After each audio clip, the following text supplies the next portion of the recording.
going to work with this wonderful design, Janice created design, that we call the Zen of Fishing from our Zen of series. So let me just see, let me make sure that I can see you on all of our live feeds, not only here on our Facebook Live page, but also on our YouTube channel, beadshop.com, as well as right on our website on the Facebook Live page at beadshop.com. So yes, I see that we're live now there. I am just not seeing us. Let's see, on Facebook. Do you see us there, Miranda? I do. I see Janice and Emily and excellent. Ellen and Aileen and There Bonnie. we go. I see us. We've got all sorts of, and Great. Lots of likes. Great, there we are. I see everybody here. Let me see if I can get us, if I can get you all on here. There we are. I can see you now. I can see all of your questions. Great. There we are. And I think I can also see you guys right here on YouTube. Okay. I think we're up and running. All right. Well, it's great to have everybody here today on our Wednesday, our live broadcast day. For those of you, it's been great to have a lot of you guys join us who are fairly new to our live broadcasts. You can find us every Wednesday and Friday right here, wherever you're watching live, on our YouTube channel, as I say, beadshop.com, our Facebook page, beadshop.com, and during the broadcast, we have it on our Facebook Live page. We broadcast it there, and then we archive it right to the project. So you can find us in many, many ways. So that's the story there. And then on usually the Monday after the broadcast, you can find all of the episode notes that Drea puts together to create a good kind of roadmap for the project. So there's so many ways to learn with the Facebook Live or YouTube Live or however you want to watch us live. So your pop's excited for some let's get the fishing show on the road. Oh, right. Yes, my pop loves to fish. So yes, well, we'll have my dad making jewelry any moment now. I also wanted to mention Janice is over on our YouTube channel, and she is moderating over there. And then we have here we have our Gita. Gita, all the way over in Denmark, is doing some moderating here, and she shows up as beadshop.com. So we're all here together. I wanted to mention there's a couple of things you guys know that are going on right now. We are getting ready for our move. It starts next week, you guys. So after the broadcast on the 16th, we start putting things in boxes, and we're moving them over the freeway. So during that time, and we'll be communicating that through our newsletter, but during that time on the 17th through about the 22nd or so, we're going to put a hiatus on shipping. So you will be able to order, and we hope you do, to support our move. We really, really appreciate that support. But for that week, little less than a week, shipping will not be happening because all of the product that you see in our offices here are going to be packed, moved over to our new offices, unpacked, and then we'll be up and running. The website will stay up, will stay running. Customer service will be there, but we will be hard at work moving everything around. On that 23rd, while we are getting back up and running on January 23rd, there's going to be a special broadcast, not from here, but from the East Coast. Janice and Drea are going to be doing a fantastic broadcast, and Janice is going to be sharing a lot of her signature moves with bullion wire. Pardon me, which are going to be, it's going to be a great broadcast. She's going to use gemstones and briolettes and all kinds of great stuff. So you'll have a great broadcast on the 23rd, and then I will come back, and it'll be our first broadcast from our brand new studio on the 30th. Yes, so that'll be super exciting. So we won't be missing a Facebook Live, but we will be back up and running on the 30th, and you'll get to see the new Facebook Live studio. And so will I. I'm really excited about it.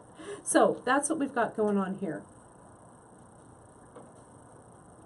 So let's get started and talk a little bit about the project today. As you guys have seen, everything is listed on our website on beadshop.com, and this project is called the Zen of Fishing. Now we're going to look at it a lot closer when we move the camera angles and stuff around, but I wanted you to see some of these up front like this for now.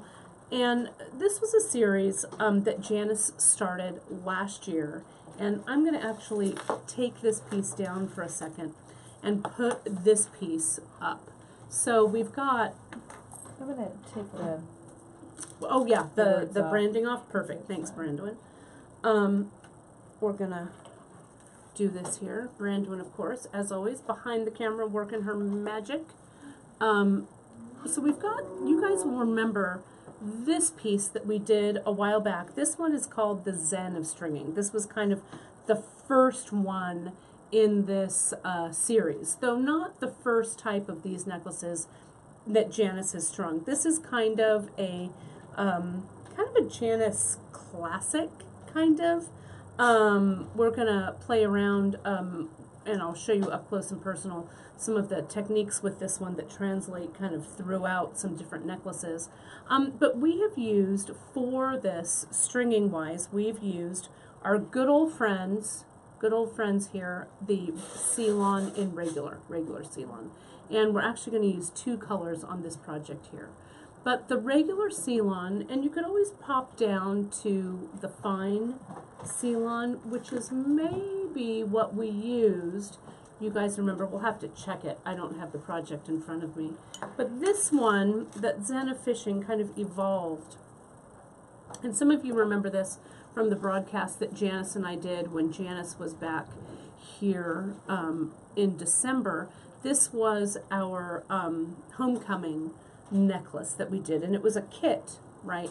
Now we have some of the, the recipe up that you can kind of, you know, make your own choices and create your own kind of silhouette that's similar to this. Unfortunately, the kits are no more, but don't worry, we're going to have more wonderful curated kits actually coming pretty soon after our move, so don't you worry about that. But this was kind of taking that kind of Zen of stringing, that is kind of simple single strand design, and making it a little more showy, right? But this is also in that same vein of stringing. And then I did kind of a classic, kind of my take on the old bead shop classic that I do.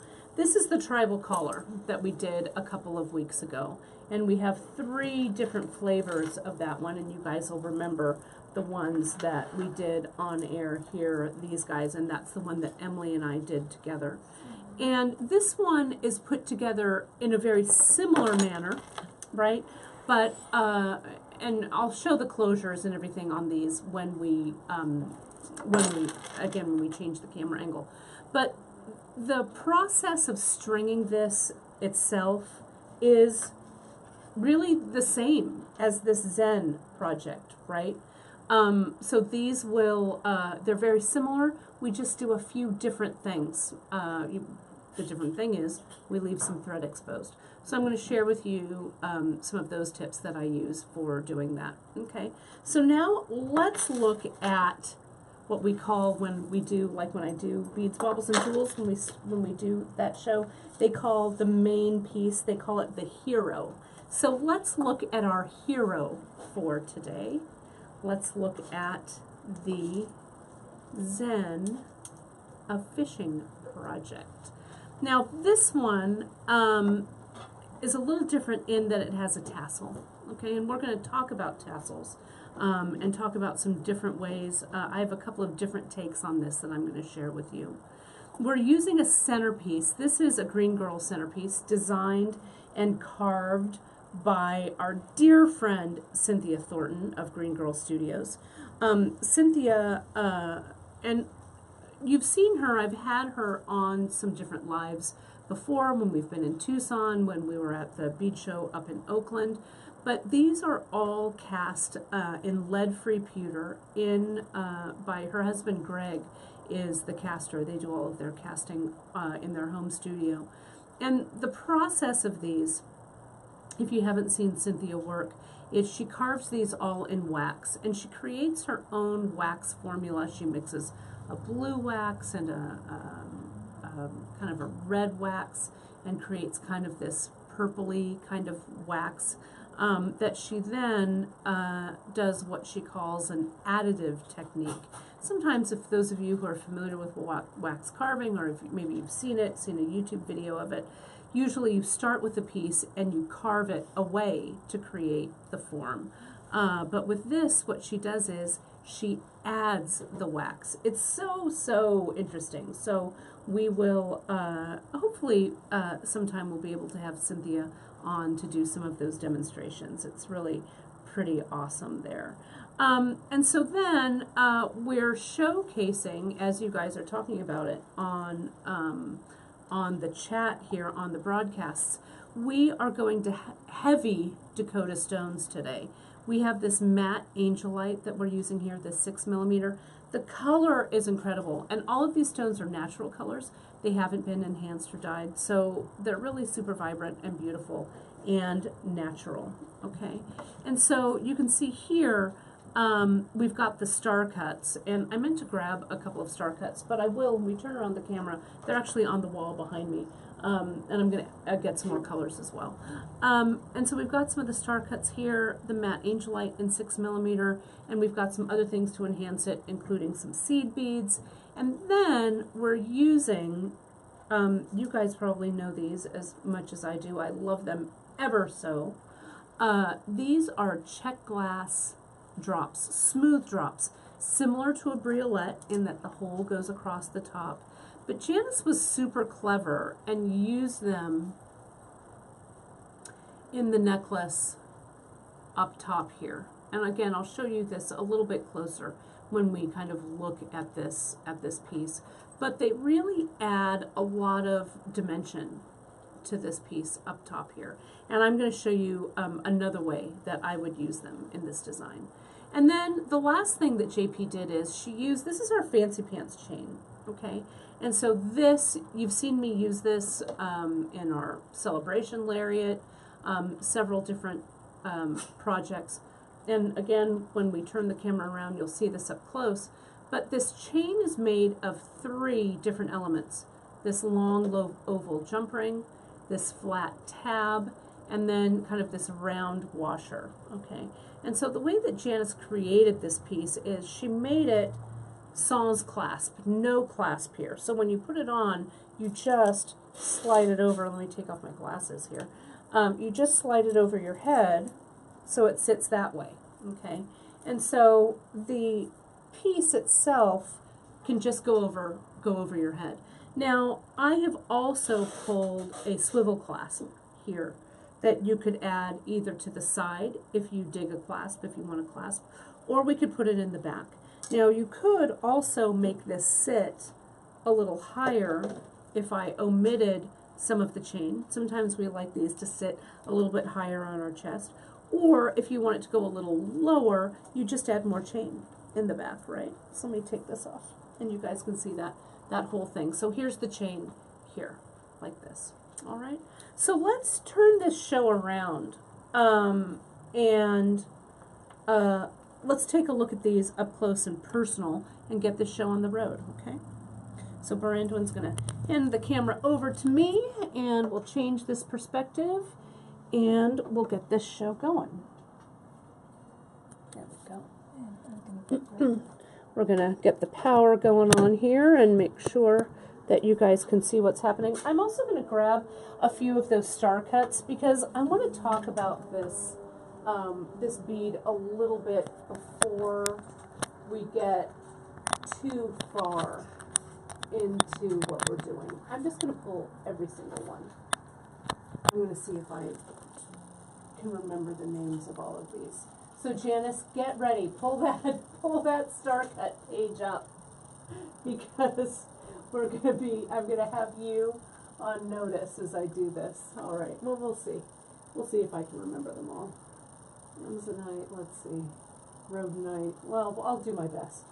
Alrighty, so here we go. Whoops, we've got this cord here that we want to get out of the way. I'm going to adjust this picture up a little bit more.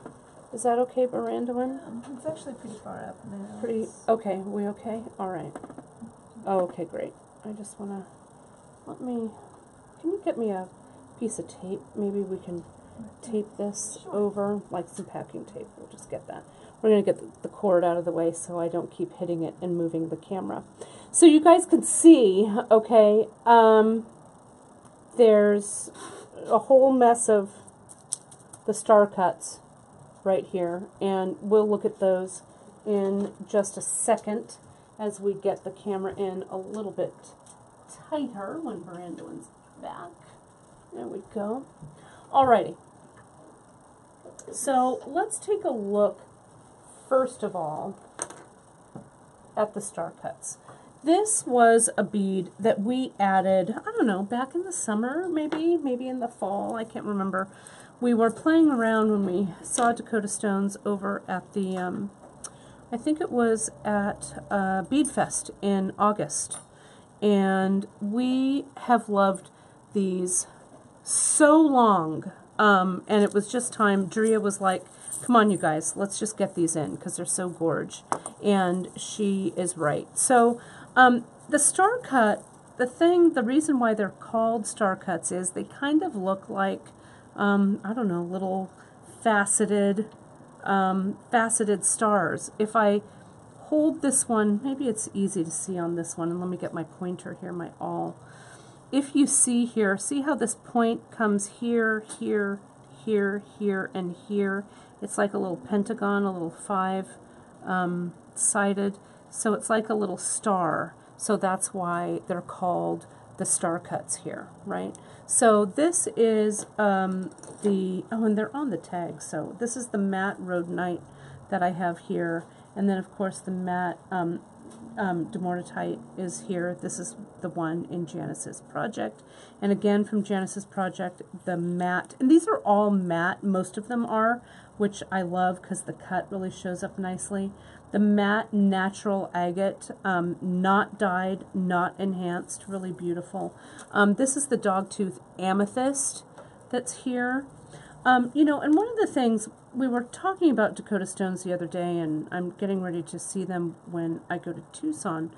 The cool thing about Dakota Stones is they're one of the only stone brands that actually brands their stones. Does that make sense? So with Dakota Stones, you know that the quality is super high because not only do they source their beads, you know, they follow that bead through from the source to the bead being made to the stone getting, you know, shipped and strung and then ready for sale. You know, their hand is in everything. So they don't, you know, they create these cuts and they source it from the rough all the way down to the bead. So it's a long journey when these beads are made. So unfortunately, the quality is amazing, right? The hole sizes are amazing. You don't get chipping. Every stone on the strand is a winner. Sometimes, though, unfortunately, we run out, right? So sometimes we just have to wait a little bit to get things back into stock. So I know that Kayla's watching, and Kayla, we love you so much, and I can't wait to see you when you're there in Tucson. Maybe we can pick up another shape, which is going to be great. This is the matte peach moonstone here that I just added. The matte peach, you guys, is it's not a cut, no, let me say that again. It's not a stone, actually, that we see very often. Regular moonstone, pretty easy to find, but that peach moonstone, kind of a rarity. And the color in these strands are just delicious. I really love them. This is the matte wood opalite, kind of a cool, kind of match to that peach, which is gorgeous. And then let's look at our shiny. Those are all the mattes. And here's our shiny. This is the Peruvian Amazonite. The blue is just gorgeous, gorgeous. And you can see sometimes there's a little bit of variation in size with these, but they're all gorgeous. This is the labradorite. The flash on this labradorite, beautiful. The quality, there's a lot of blue flash there, which you may not be able to see on camera. It's great. And then one of my favorite stones of all time, my mom knows this, is moss agate. Just gorgeous. This is a beautiful green, very rich green color of the moss agate. And then another big fave of mine that really just screams vintage. Not only does this cut scream vintage, they're kind of like very similar to kind of the English cuts. Glass beads that we carry. These have that beautiful sardonyx vintage feeling where they are banded, that banded agate. Again, unenhanced, undyed, really gorgeous. And Maureen, you're asking, the description says 0.5 millimeter leather for stringing. How reliable is that? You know, it's pretty reliable. When we test each of the holes, not in every single bead, but we test it to see what goes through. But I'm going to holler over at Myra and Jenny to get me a 0.5 leather, and let's just double check it right here on camera. Okay? Hey, Myra or Jenny, can somebody get me a scrap of the 0.5? Oh, Porfa, and we will, or Cara. Cara's back there. Everybody's filling. Everyone's working so hard. Look how beautiful these look on camera. I have to just do this. Look how pretty they are. they're gorgeous. Thank you. There's Cara. There's Cara handing me 0.5 leather. Lori made a wrap with just the star cuts? with just the moss agate. The moss agate? Yeah. Is it on the bead table? It's on the bead table. Oh my gosh, I need to look. If you guys haven't joined our bead shop group on Facebook called The Bead Table, the bead table has so many wonderful ideas and stuff on there. And Maureen, we have this moss agate. We have things coming, okay? So hang tight. We've had our big store-wide clearance at the beginning of the month or still going on now, actually, because of our moving sale. So they'll be back in. So just hang in there, and that'll be back in. You can see here, I just slid this one right on that 0.5 leather, so they're sitting up. They're sitting really nicely. Now, just as a quick aside, and then we'll get to the project, but I wanted to show you guys this, just as a reminder. This 0.5 leather, when I'm knotting it, let's just say I wanted to make just a knotted strand of gemstones on this leather. See how I've gone through that loop once? I'm going to go through it twice, okay, to get that knot nice and even and straight.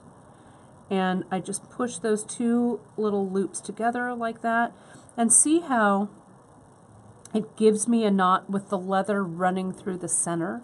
Okay, now I'm going to put one of these star cuts on, and we'll do another once, go through twice, and we'll push this knot down. I'm working with a tiny piece of leather, which is always aggravating, but let's get that knot down to where we want it to be. I've done this knot on several Free Tip Fridays, playing with cords, stuff like that, so you can see it, but I just wanted to share it with you guys. So see how nice that knot looks there? These star cuts would look beautiful knotted right on this 0.5 millimeter leather. I do that double knot as opposed to this single knot, okay?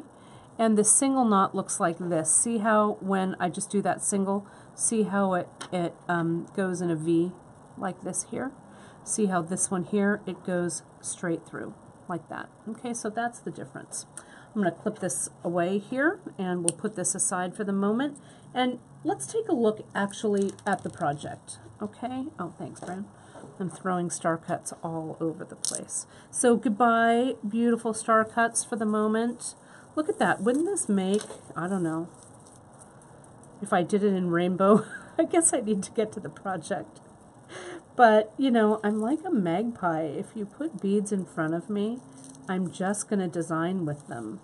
And there's no telling what could happen. Look at that, right? Shall we just... There we go. That's kind of in rainbow order. I want to make a delicious, luscious bracelet just like that. All right. But now I guess we need to get to the project. All right. And we also have leather. I've ordered the leather, you guys. The leather is on its way, so it should be in soon. So just chillax. I know we're working as fast as we can. I'm totally entranced by the I'm looking at the screen of those beads. I've got to get them away from me or else I'm going to just deviate from our project and just string that this morning. But let's get back to the project. I promise I would show you the Zen of Stringing piece kind of up close.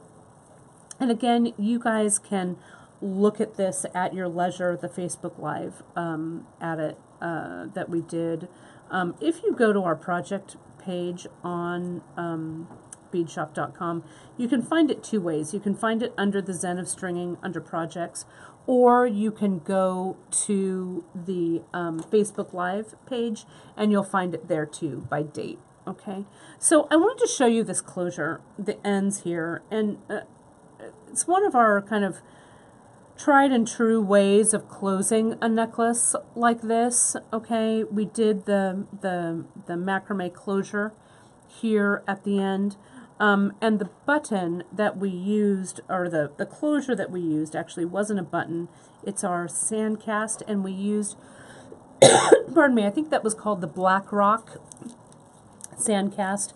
And the way that that closes is, you can see Janice just did tassels on the end, which was super smart. And those tassels go through that loop, and then you just pull everything through, and that's how it closes. Now, it would be a cool way to close something in the front also, right? So you could see, let me face it towards me, not upside down, but this could just be a closure for the front of a necklace, right? Wouldn't that look cool, I think? So it just depends on how you want to do it. But these guys, we also still have some of these in stock. I'm trying to remember what this is called. Homespun, I think, maybe this one's called. And that was the centerpiece for it. So looks good. I love it, love it, love it. Okay, so that's the original. Okay. So now, you guys saw those few weeks ago, that beautiful kit. Same thread, kind of thread story that Janice did, okay? Connected it here with this centerpiece. We have some different centerpieces in the shop that kind of evoke this look. Oh, you guys saw me slip my Ricola, my cough drop in there. So, to make sure I don't start hacking away. But the threads came in, and then we did the macrame, came up here, and then the piece was strung. And then you can see she did kind of that float necklace kind of feel, same way that she did here in that Zen of Stringing. Okay, same.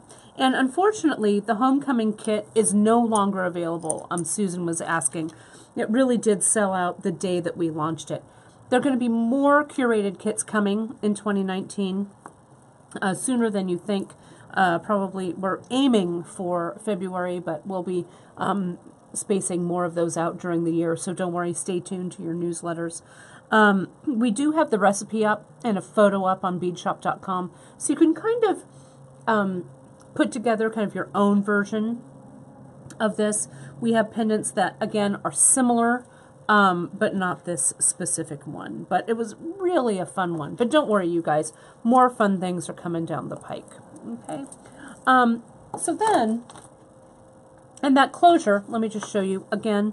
You guys saw this from before, but that closure still, it has the dangles and this button and stuff here. Okay, now real quick to show you at the end of this one, the tribal collar. The tribal collar also closed in the same way, also strung in the same way, but there are no knots. There's no thread exposed in this piece. Okay, so it's really, again, a classic bead shop design that we've done. And this is when we had the brick and mortar store. I would call this process advanced stringing. It was my advanced stringing project. So so it was really fun. So with homespun and Spirit Watch were that dark bone that we had. Pardon me. Okay, so let's actually look at this piece. Pardon me. I'm going to hold it up here. And this is the one that Janice had for this project. And I'm going to let Brandon kind of come in and look at the tassel portion of this. Because this tassel, you could simply just do this portion of the piece and then connect this to chain or to cord or whatever, right? It doesn't have to be a strung necklace up there. So I just want you guys to look at that, the beauty of that piece really, really closely. It's just a great piece there. So we also, we're going to be playing around with more tassels and more tassel necklaces. Again, it's kind of a bead shop classic. Hang on a second here, you guys. I'm just checking something out.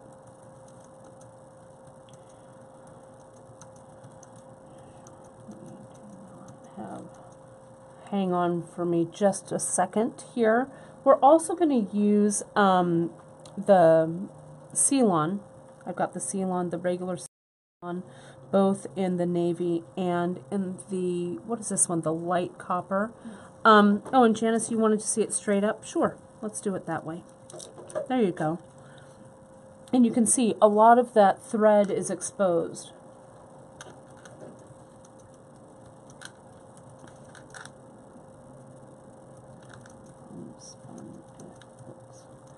Bear with me here. Okay, there we go. Okay, so I have started one over here. Okay. And you can see I've got this guy going. And I may have, you know what, Janice? It looks like I situated mine a little bit differently than Janice situated hers. What a surprise. So I have the fish coming down this way, and see where I'm putting the threads through this way? You can see what Janice did is she actually used this opening. But that's the beauty of this little fish pond piece. Not little fish pond, two fish in a pond, I think. Is that what we call it? We call it two fish in a pond. There's lots of openings here, so you can add your threads wherever you want to. Okay? So we're just looking at it here. So what I did was I started kind of breaking down this design by giving some measurements and doing some counting to see what was really going on with this piece, so I could see how many tassels and things I had to deal with. So when I counted the tassel legs here, I counted 20 legs. Okay, so that means that I needed 10 pieces of thread to go through and doubled over to create my tassels. Okay, so what I did here was I cut 10 strands of the navy Ceylon, and I cut them lengthwise. I'll tell you, I think I made them about 1 foot long, which was super generous. Okay, but I hate knotting with little teeny tiny pieces of thread, so that's why I was super generous with that. Okay, so essentially what I did was I got my measuring tape, and I just went, I did one here like this, and I just went back and forth. So that would be 2, this would be 3, and so on. Okay, this would be 4, like this. Then once I had my desired number, which would be 10, I cut it like this. I put all this aside. And then I didn't even do anything with the ends or anything like that. I just found where I wanted to put it through and then sent it through. Let's send it through. Let's send it through this hole right here. Now you could, if you needed to, use a needle or something like that to get it through, but the holes in this are pretty big, so you don't really have to worry about it so much. Then what I did was I kind of evened everything out. Again, notice I haven't cut anything down here yet. My threads are still in loops. It's all kind of evened out here, so I'm not even worrying about this part yet. Then I'm going to come in and we're going to silk wrap this. Can you see how that little orange or the light copper Ceylon, that's what I used for my silk wrap here. Okay, so I'm going to go ahead and cut, I don't know, maybe 6 inches of thread. Let's call it 6. Okay. And what Janice is also mentioning is you want to make sure that what you have down here, that in the opposite direction you have the opening where you want your top pieces to go. And so that opening for me is right there. Okay. And just so you get a good idea of how large this piece is, let me put the tape measure up against it. It's about 1.5 inches by about 1 3/4 inches-ish. So it's a good substantial size for a centerpiece. Now, you need to decide, you can see here when I did my silk wrap, see here's mine, I don't know, I can kind of put it in there. I made my silk wrap a lot longer. Okay, Janice made hers a lot shorter. So it just depends on the look you get, you know, how high you wrap things. What you do is, when I silk wrap something like this, I start, actually, and we have a great skill builder for silk wrapping. I start by laying my pieces out nice and even so nothing is too twisted under my wrap. Okay, just kind of comb everything like that with my fingers. And then I fold my thread over about 2/3 to 1/3 here, and my loop is facing my pendant. Okay, now I put my thumb over all of that, and I kind of take a look at, all right, I'm going to start my wrapping probably about here, and I'm going to end it, maybe I'll start it about here and end it about here, but I like wrapping towards the piece, and I'm going to show you why in just a second. Okay, so I get my long end here, and now I start to wrap. I'm wrapping around all of my tassel legs plus the other part of the loop from that the copper thread. I wrap all the way around. Now I switch, and if I need to inch it up a little bit here, this is when I want to go a little bit higher, maybe a little bit higher. There we go. Nice and tight. That first wrap needs to be really tight, or else your whole silk wrap's going to be loose. Now I'm going to come around, and I'm just going to keep going. Wrap and wrap. Oh, I know I'm going to have an issue already. See how my loop is on one side, but it's crossed over here? It's not going to pull nicely. So let me take that off. Let me be really mindful about what I'm doing here. Okay, so let me make that loop again. Hold these guys. I want to lay that loop on the top. See that? How the loop is up here? Nothing is crossing and going behind. Okay, so that first wrap, when I wrap around, I make it nice and tight and I'll move my fingers in just a second so you guys can see. I wrap here from the bottom and I'm wrapping up towards that loop. Let me switch fingers so you guys can see what's going on underneath. Can you see that there? Before, this loop had somehow gotten underneath there and it was all kind of tangled up. So you want it to be really nice and smooth and even. One wrap above the other, really laying those nicely one against the other so it looks kind of like a little cocoon. Okay? Can you see that? Now, once I've made my wraps, this end of the thread that I have been wrapping with, I'm going to send it right through that loop. Okay?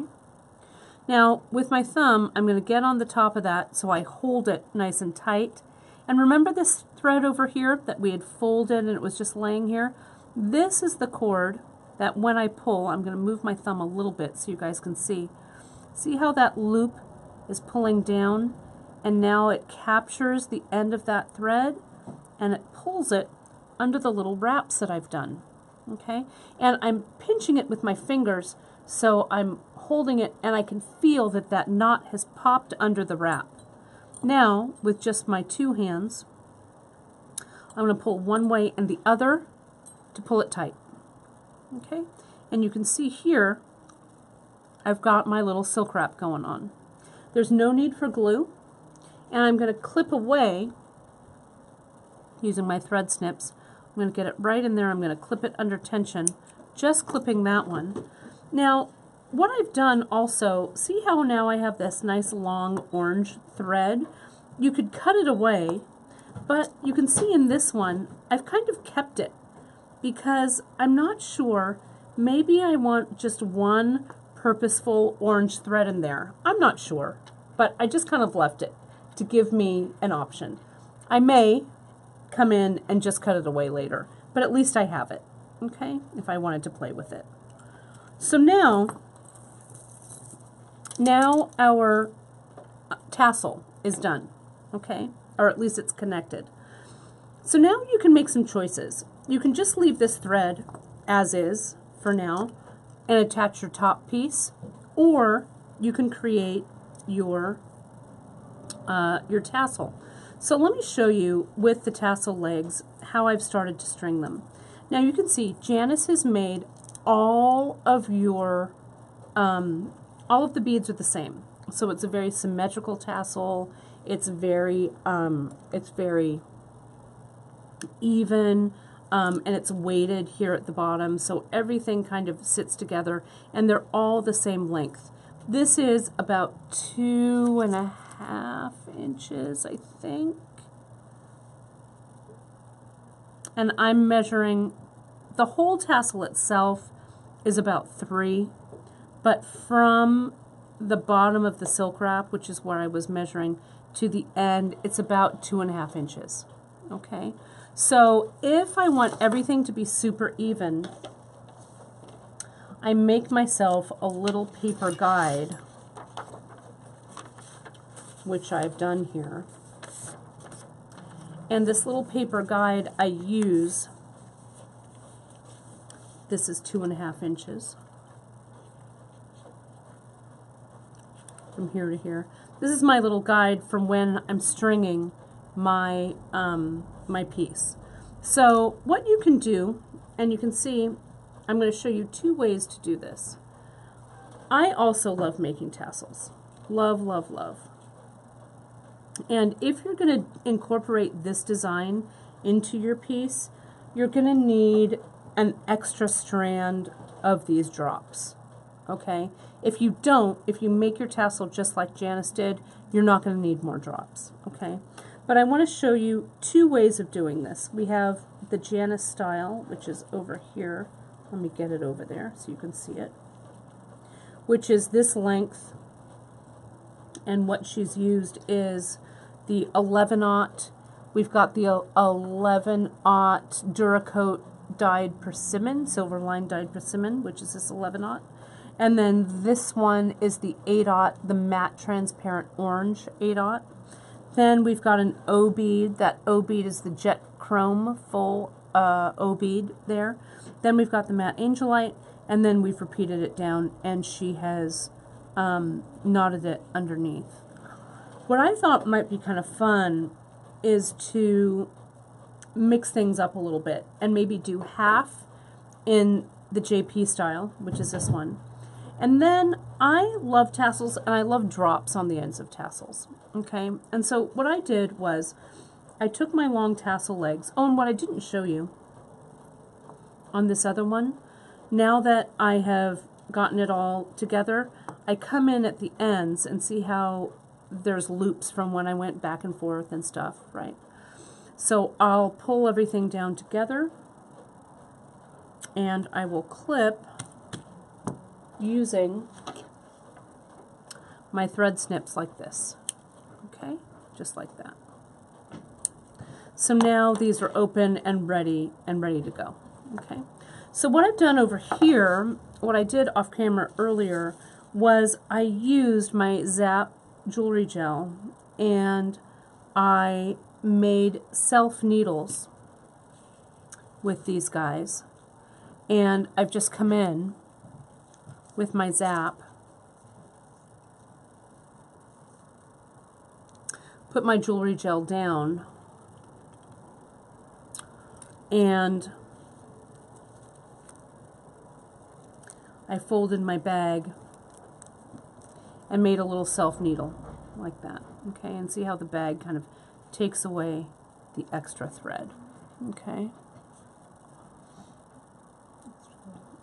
the extra glue. Yeah, thanks, Brandon. I don't know what I was thinking there. My feed has frozen on me here real quick. Let me see if I can get it back. There we go. Okay, I can see it. Okay, so then what I do, all of these have been done. Okay, like this. What I do then before I string, let me get one over here.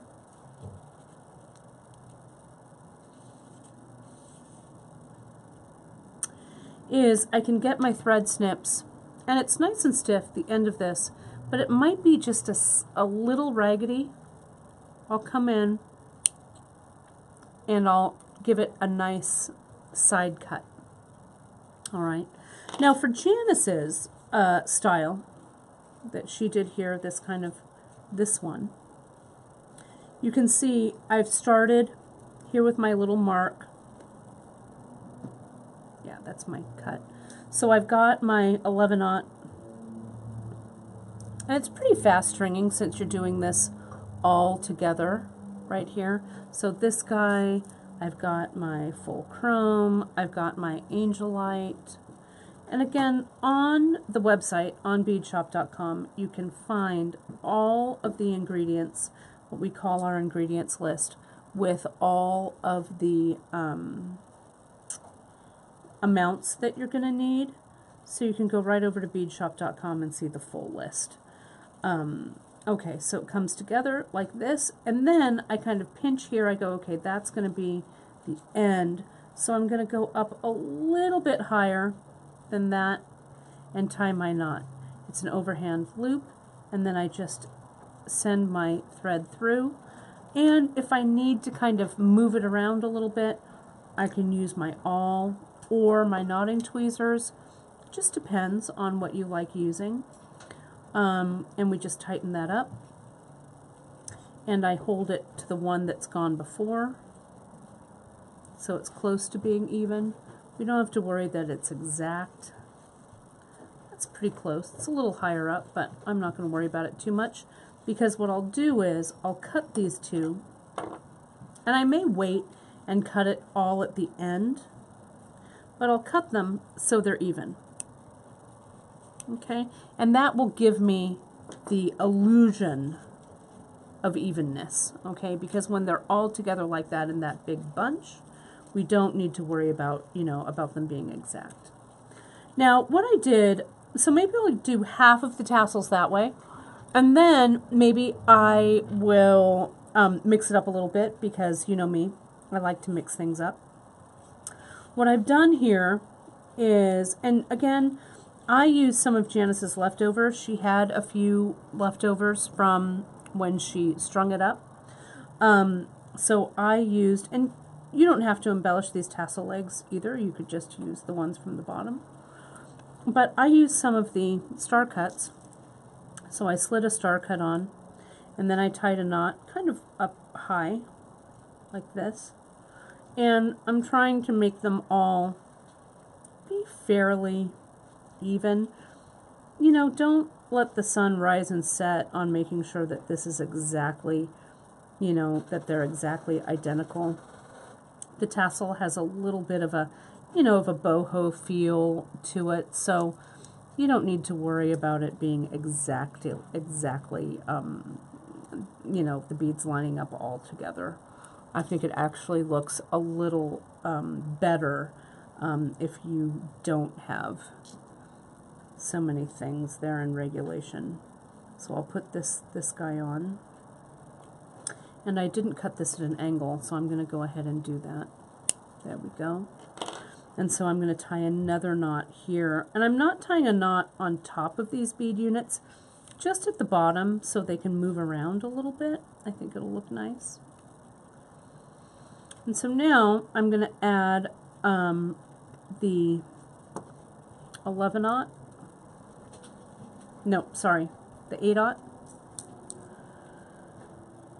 The O bead, the angelite, and look what I did. Oh, here's another O bead. Then, you guys, I got a drop. Okay. Then, what I did was, I went back up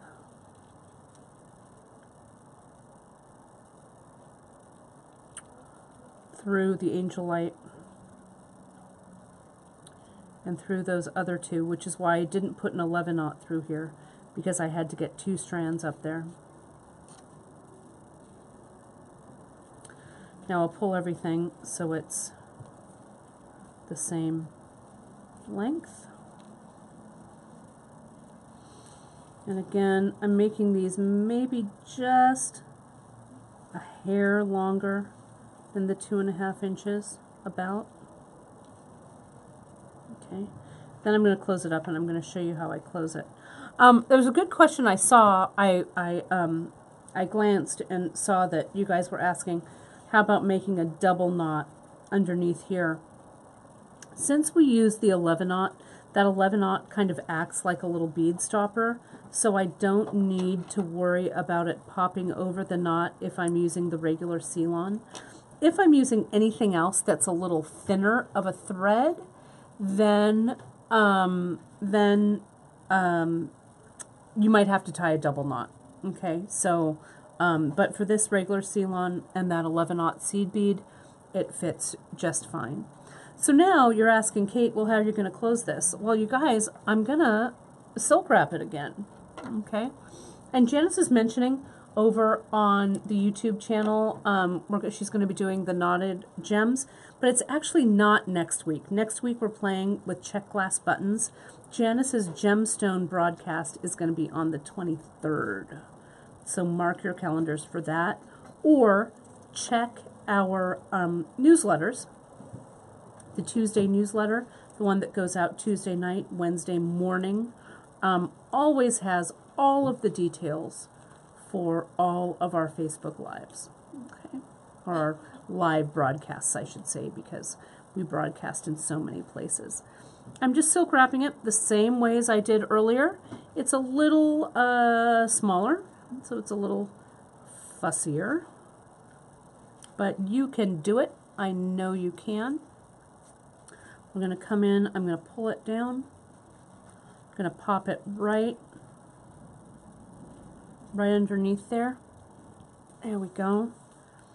Pull them both, and then it's nice and tight there. No need for glue. Sometimes though, if my hands aren't working because they just don't want to pull, sometimes I just come in and I grab it, the thread, with my pliers. Then I can really get a nice grip on it. Okay, just like that. Now I'm going to cut all of this excess thread away so you can see what it looks like. Okay, so I'm going to cut this from the bottom, clip it. Be careful to just cut the orange thread. I'm going to clip it from up top. Again, just cutting that thread. A little bit of extra there that I want to get away. These old school thread snips, you guys, we have them because we love them so much. They're a staple from beadshop.com from when we were a brick and mortar, one of our favorite tools. I'm packing up my tools right now to go to Tucson for the gem show, and you know, packing all of my favorites, and of course the thread snips are always something that go in my tool bag. They're not very expensive, so you can always toss a couple in your cart, or if you have a beading buddy that you go and bead with, it's a nice little gift to give. And again, not expensive at all, but really a great tool to have. Okay, so I'm going to pull this underneath. I'm going to let my tools kind of help me here. There we go. I'm going to pull them both at the same time to get it nice and tight. And then I'll clip away these extras. It's a little more time consuming, a little more fussy, but also I think it's kind of an interesting contrast. I'll pull everything up here so you guys can see. I'm not going to knot all of these off, or else we'd be doing Facebook Live into tomorrow, because it's a little bit of a time consuming process. But you can see how these all play together like that. Okay, so you have some tassels that are plain and some that have drops, and it's kind of a cool way to kind of give it your own stamp. Okay, so that's how that looks.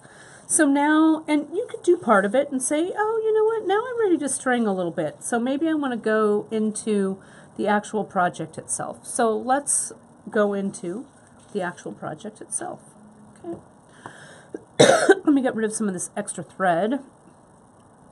Messy, though I like a messy bead table, right? Let's go ahead and clean everything up. And you can see this is a good time for Brandon to kind of show you what my work surface looks like. We have in the project, the tools for the project, we have our design board, our deep dish design board, and our velvet pad. But I'm also using, this is also something that I love to use. This is our ultimate design board. And can you see how this ultimate design board, how our triangles fit just perfectly in the top of that ultimate design board? Look at, isn't that nice? So it's kind of a good way to kind of put everything together and have everything kind of at your fingertips. You have seen me when I string, and when I've strung these collars like this, you've seen me just make a big bead dump, right? And just kind of throw everything into a pile and string it that way. But sometimes you might want a little more order, and sometimes I do, right? This is a great way to kind of bring order to your bead table with this ultimate design board. You could also use, it kind of has the inches there, they're not marked with numbers, but it does kind of give you a good visual as how far apart things are. So for the top, Janice used 6 strands. And let me show you here. I know that because I counted, and you can see there's 1, 2, 3, 4, 5, and 6. Okay? So we start the top of this piece just like we started the tassel part, except the threads are longer and fewer. Okay? So I'm going to cut, let me measure this. Let me give myself a measurement. And if I'm going to make it the same length, okay, let me give myself a little measurement here. That's about 9 inches. So 9 and 9 is 18. Plus, I want a good 3 or 4 inches per side about. So I'm going to cut probably about 26 inches, and then I'll fold it in half. Okay, so is 26.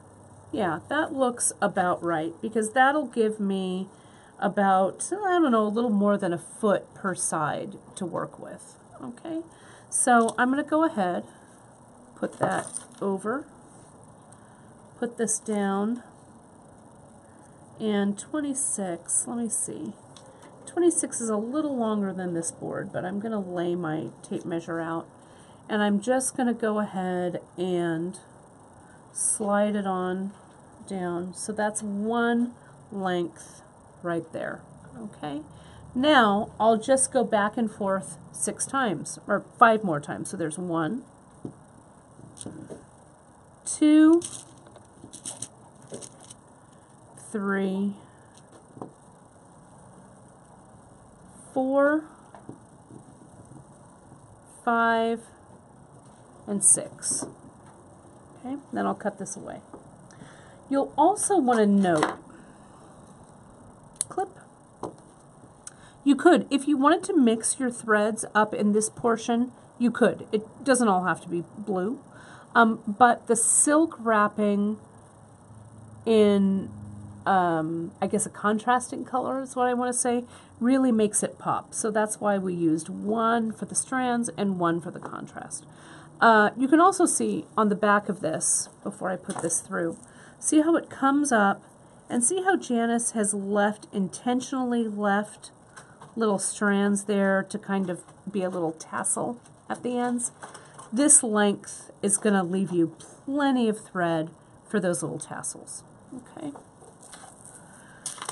So let's get our piece, and again, I haven't cut anything apart yet, right? I'm just going to kind of bring everything together, and I know that it's going to go up here, up at the top. So I'll bring it through,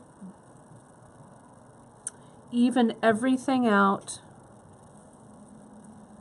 and let's silk wrap the top, shall we? Real quick. Now, you could also bring these through, instead of silk wrapping, you could bring them all through a bead that has a large hole in it, right? Like Janice did here with Homecoming, right? She went through something that had a large hole bead. You could also use what we call our transition beads. They're called transitions. Transitions are metal beads that you could crimp down. This has so many strands that transition would sit nicely, and you could crimp it down. But I'm going to go with the standard here and silk wrap it. So 1/3 to 2/3, lay my loop down, hold that loop underneath my thumb, and start wrapping. I don't need a really long silk wrap here. Visually, I don't want it to be real long. So I'm just going to come in. Come on, come together there. We also want to leave, you can hear Janice say in your heads, we want to leave enough air between, for the loop of this piece, right? If it's silk wrapped too closely, too far down, it's not going to have any movement, and then that will be a weak spot in your piece. And if at first you don't succeed with the silk wrap, no big deal, right? Just cut it off and do it again. Okay. I'm going to say that this is enough. Go through one more time. Now I'm going to send the end of this thread through that loop. Pull it. I'm going to pull on the opposite end, my opposite orange thread. See how my loop is getting smaller? I'm going to try and move my thumb so you can see this, but I don't want things to loosen up. See, there goes the knot, and look at, there goes the knot. There it went, right under my wrap. Okay. Once it's under my wrap, I'm going to pull the other side as well, and this is why you need a good long piece of thread, because it's hard to pull on tiny little bits, right? So I'm going to go this side and pull, okay, like that. Then I am going to cut all this apart. I'm going to cut the tails away. This side here, clip under tension, this side here. No need for glue unless you're really freaked out about it, but I've never glued a silk wrap probably in my life, and we're all good to go. Now, all of the threads are mixed up, right? So it doesn't matter what goes to what side, okay? But I'm going to come over here, pull everything up together, and right here where the shortest loop is coming, I'll come in, give everything a haircut right across. Okay, there we go. Now, what I'll do is I'm going to show you my trick for doing this fast. Okay, I'm going to get a bigger bag. All of these little buddies go right down there. Get a little bit of my zap.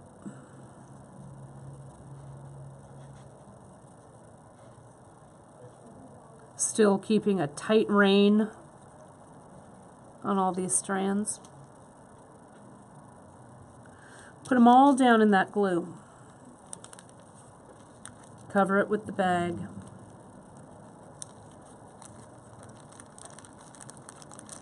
Get all that glue in there.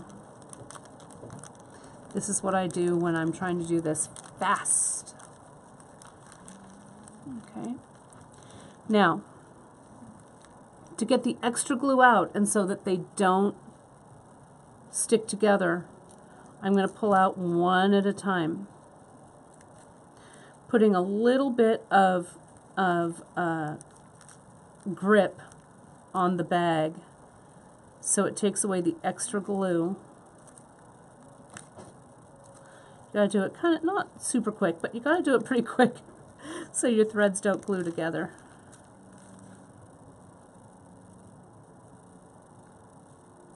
And so you don't glue them to your hands either.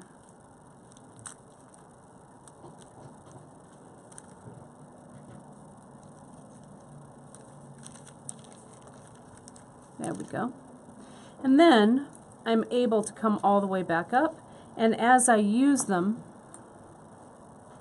I'll clip them a little bit at an angle. Even the thread, like this one's it's a little unruly. You could also do half and half so you're not working so fast. But there we go. And let's just clip this down. And this will also give you enough room.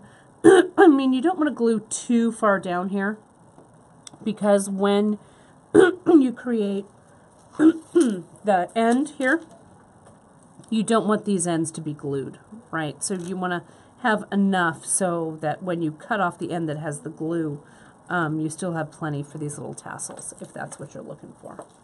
Okay, so now we just string, right? And when we look at the sample, you can see that Janice has started some fairly close and some a little further up. Let me pull these apart so you guys can see. But notice how no bead here is coming up next to this silk wrap. Okay, so like this one here, this Angel Light, it's pretty close, but again, there's a little knot right there. Okay, so let me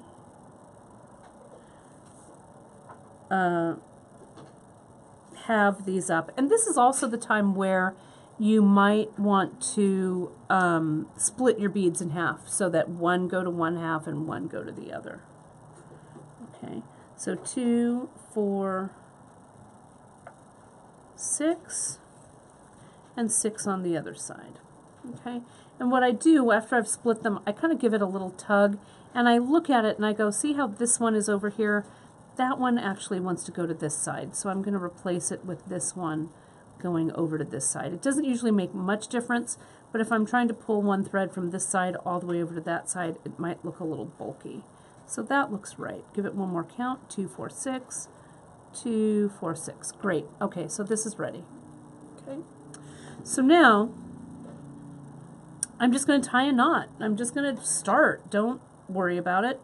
grab your tweezers. I'm going to kind of grab it where I want the knot to be. I'm going to make a loop, send my end in, and then I'm just going to walk my little knot right down there. Grab it kind of with one tweezer leg on the inside of the knot, one kind of on the outside. Tighten it up around the leg of the tweezer.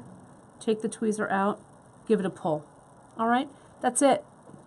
All right, and you can just, you know, wherever it lands, it lands. Who cares, right? So let's go ahead, put on that angel light, that matte angel light. Go through, and we're going to go ahead and knot these in place. Since this is kind of a float, kind of, you know, an illusion kind of float kind of piece, you don't need to worry about your knot sitting right on top of the bead, okay? It's okay. It may move around a bit, but that's cool. Don't worry about that, okay? So now I've gotten the knot as close as I can to the top of the bead hole. I pull the tweezer out. The knot is still loose. So now I push the knot down with my tweezer, pushing the knot down and pulling the thread away, and it walks that knot right where you want it to be. Then we just go to our next one. So I don't want it to butt right up against, so maybe I'll tie the knot right there. So I'll make the loop, send that leg through, kind of pinch it here where I want the knot to sit. I'm going to say about right there. I don't know. Looks good to me. Janice did some intentional repeats with her seed beads. So let's do an intentional repeat right now. I'm going to repeat the 11/0. So there's 1, 2, and 3. And again, Janice has all, or maybe I'll do 4. I don't know. Whatever. We have the ingredients list for all of, for this project, everything we've used in it. You can go right to beadshop.com, and if you click, you can find it in 2 places. You can just click right on the slider on the home page, and that'll take you right to the Facebook Live page that has everything. Or you can go to the Zen of Stringing project page over on our projects, where we keep all of our projects. And you can click on that, and you'll find it there as well. So you can, so this is where you need to decide what you want to do here, okay? Do you want to work across and up, just up, and then across? It makes no, you know what difference it makes? 0. None. None difference. Okay, so just string what you like. And it looks like Janice used mostly single beads. So I'm going to tie another knot here. Wherever it lands, it lands. That looks about right. And shall I use a star cut? I think I shall. I'm going to make that angle cut there. And I don't have to angle cut every time, but the first time I use these, I'll go ahead and angle cut it. And then I'll go ahead and I'll tie it over the top. Sometimes when I'm doing this, I just knot them with my fingers. But if you're not a hand knotter like I am, you can use your tweezers as well. Okay, so there we go. So that's 3. And we'll get our 4th one. And so not only are you creating, you know, I guess what I'm trying to say is don't worry about which beads are sitting next to which beads, okay? Because you're putting so many beads on this piece that don't worry about, oh my gosh, does this bead look right next to this bead? I mean, maybe have that run in your head in the background a little bit, maybe. Maybe you don't want 2 things that are butting up exactly next to each other, but you have so, the project is so bead dense, right, that you don't need to worry about which individual bead you're putting on. And as Janice just said in the comments, she works on a strand or strings on a strand until she doesn't feel creative with that strand any longer, right? And then she'll move to the next one. So what I'm feeling with this is I want to get a baseline in here for the beginning of my strands. So that's 1, 2, 3, 4. So I've got 2 more to string. And I'm going to work on this side a little bit, and then I might pop over to the other side. But I want to get all of my strands that I'm going to use established with the bead on here. And then maybe I'll string a little more on them individually. So there goes that knot. And let me put on, I don't know, let me put on, what haven't I used yet? Doesn't really matter. Let me give this an angle cut because that's kind of giving me a fit. There we go. I think I'm going to put on maybe some 8/0. Maybe I'll put an 8/0 on, and maybe, I don't think Janice used these guys in the body of the piece, the O beads, but I am going to. And I'm going to do it just like that, like a little connection, a little unit there. And then this goes on. Use your tweezers if you need to, but just get it right down. Oh, that knot's a little bit tall, but you know who's not going to worry about it? Me. And then this is the last one I need to establish. So I'm going to come in, get that guy out. And you can double up on your beads if you want to. You don't have to knot, you know, just have the single bead. So I'm going to knot that one in place. Maybe a little lower if I can move it down. There we go. Tighten that up. And maybe put an 11/0. Maybe one of these guys. And maybe another 11/0 on this. Okay, like that. This again, it's not, I didn't angle cut it, so it's giving me a little bit of sass when I want it to go through. Let me isolate this one just a little bit so you can see that knot one more time. See how I'm pushing everything down so those beads are coming down to that knot? I'll pull everything through, then I'll lay it down. See how my knot is really already made? It's close to the bead there, okay? I just have to get rid of this extra loop, okay? So I'm going to come in here and grab it right where I want it to be, okay? And I'm going to tighten, tighten, tighten. See how as it's tightening around the head of that tweezer? Really kind of walk it back and forth a little bit so it gets as tight as it can to the bead. Now, I don't want to pull the thread, I just want to take the tweezer out. Can you see? It's a little hard to see, especially with these unruly threads over here. But there's still air in that knot, okay? With the air in that knot, I'm able to push down with the tweezer and pull the thread towards me, and that gives me a nice tight section. We want it to be visually tight, you guys, right? We don't want it to be actually physically too tight, or something like this will sit stiffly. So just make sure it's visually tight, and then move the heck on, right? So now you can just string, and I'm going to go kind of at warp speed here just to get a few more on, and then we're going to look at the closure, okay? So I'm going to string that, and we'll put one of these guys on. But again, just string it until you're done, you know, until you want to move to another strand, the strand next door. Add one more. I'm kind of doubting my thread length all of a sudden, so I want to remeasure. But are you like that way in like the middle of a project? You're like, holy cow, did I, with the knots, did I cut enough thread? So I'm just going to check it. There we go. And then you can come in, see like this next one, maybe I think, well, maybe that next thread or that next bead is going to sit right here. So again, I'm a fast knotter, a fast stringer. It's because I've been doing this almost, I hate to say it, almost 30 years. I don't hate to say it. I'm proud to say it. About 30 years. So I'm a fast knotter. So let me just double check my length as I kind of freak out about it a little bit in my head.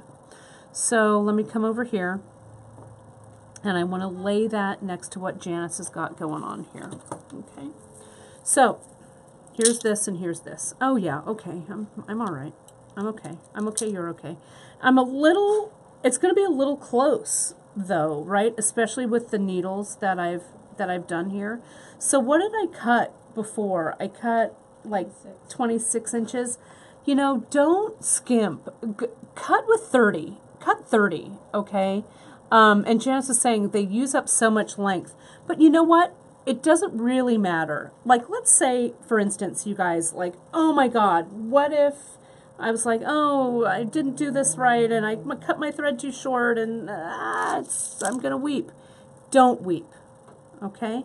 All you would need to do, I have this fantastic chain here. Look what I could do. Look it, look it. Look, you guys. Let me get another thing, right?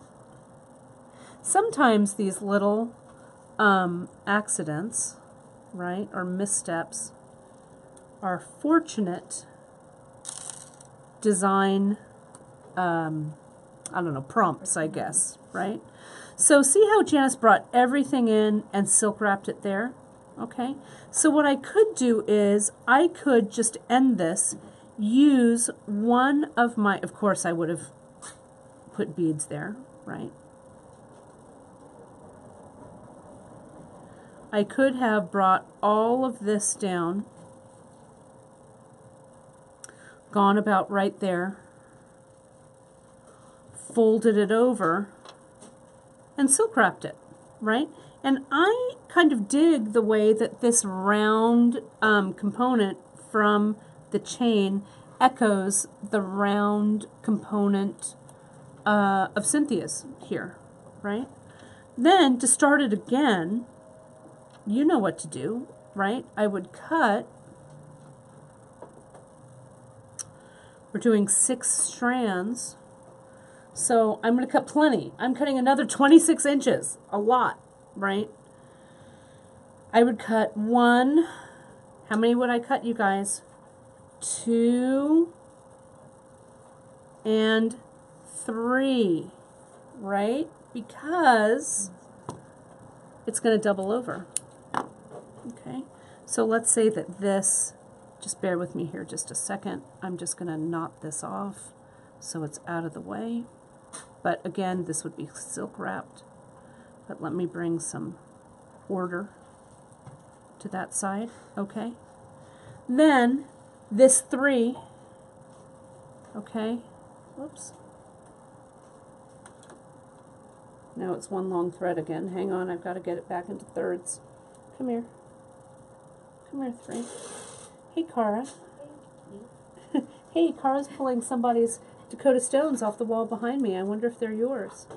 Okay. There we go. So see here, I could bring all these through. Look at. Then it all doubles over, like so.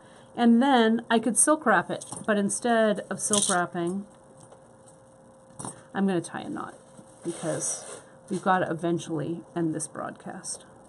Okay. So there we go. All right. So my section is there. Strung, strung, strung. Silk wrapped here, right? Cut away my extra threads, my tails if I want, or I can cut them short, whatever I want. Cut another long 3 threads, double them through, silk wrap it again, and then I could continue with this section. And this section, what Janice did was she used the drops to give it a little texture up here. And she knotted the drops on the same way as I did down here, just since they're side drilled, they're going to sit out. and she used drops at the bottom, and then she went into the star cuts over at the top. Okay. Then she did that same connection. See how I just did it down there with that chain? I would get my length of chain, removing one ring for the middle of the other side, right? Then we do the same thing, bring it through, silk wrap it closed, okay? And then you, when I would add the chain, what I would do is I would string the body of this piece first, all right? I would string it, string here.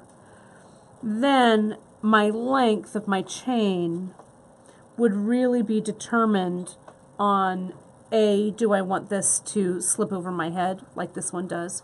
If you do want it to slip over your head, it needs to be at least 26 inches, okay? Or if you want it to be shorter, you could use, and I chose our swivel, but you could choose a toggle clasp, you could, whatever works for you, right? And those of you with a keen eye, you guys can spot Janice's little vanity tag. I have some of these too. I love them, except mine don't say Janice. Mine say Kate. But it's a little tag there that Janice added, so it's branded, which I love. Those little tags are awesome. You can get them. You can do a little search online for jewelry tags. I got mine done years ago, probably almost 20 years ago.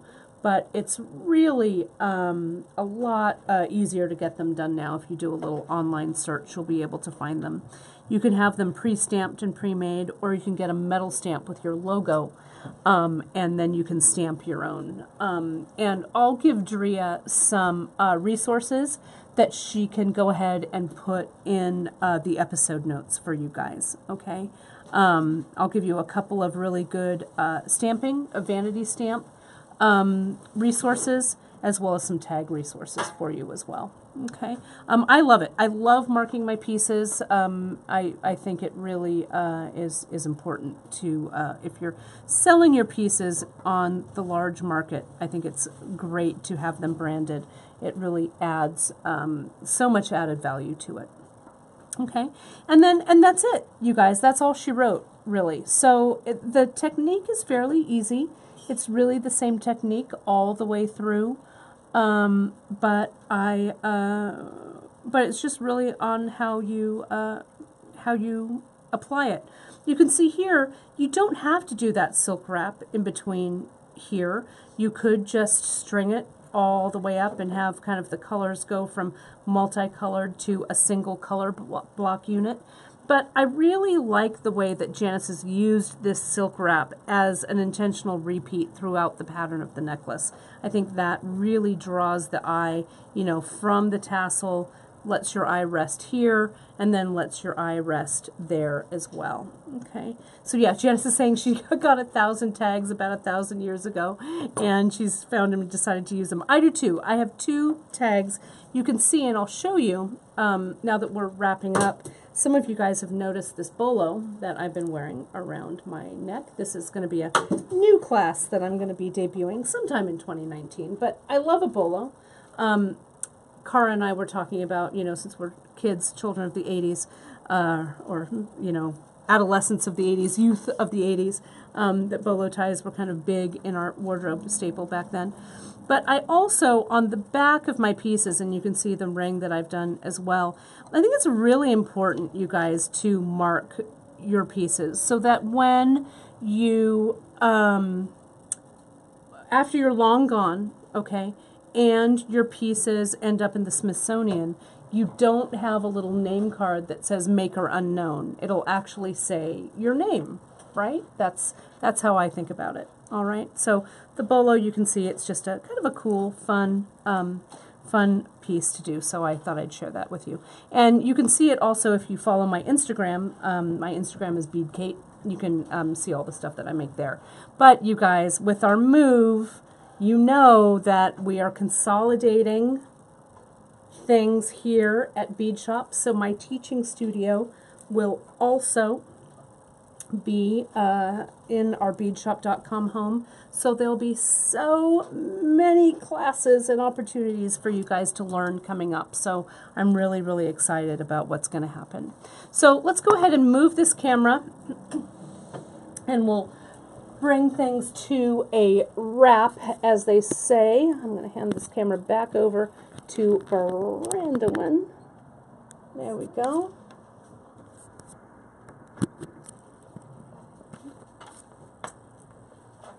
And so there we are. There we go. Am I straight? Am I straightened out? There we are.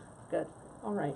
Well, it was a super fun day spending the time with you guys. I wanted to mention a couple of things. As you know, I'm going to be going to Tucson beginning of February, and I'll be teaching some classes there. We'll do some links in the episode notes for the classes. But you can find them on your own with the JOGS show, J-O-G-S,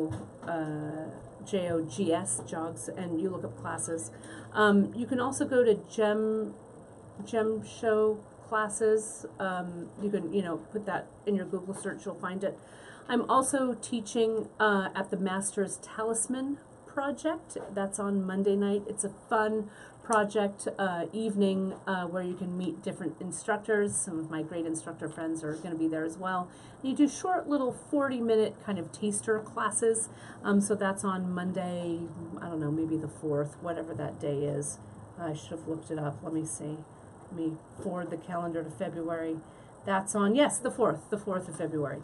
So, but if you, and we'll put the links up, we'll put them in the group, we'll put them in the episode notes and stuff as well. So if you're in Tucson, you guys, come and say hello. And I know you guys want to say hello to someone else here. Oh, look at this giant naughty pants here. There he is. Alfred, say hello to everybody. There he is. I know, he's such a big boy. He's such a good boy. There he is. Oh, Alfred, let's just have cat time now, right? There he is. Well, I really appreciate you guys meeting around the bead table today and coming and watching on all of our different live broadcast venues. Do check your newsletters. We have one more day of our store-wide sale. No coupon, nothing's needed. You just go right on to beadshop.com, pop things in your cart. Things are already discounted. But if you haven't signed up for our newsletter, go ahead right on the front page and add yourself, because we've got some great stuff coming up in January.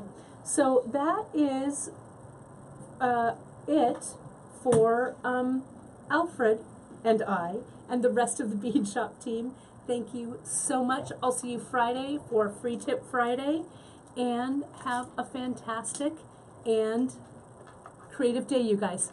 Talk to you soon. Bye-bye.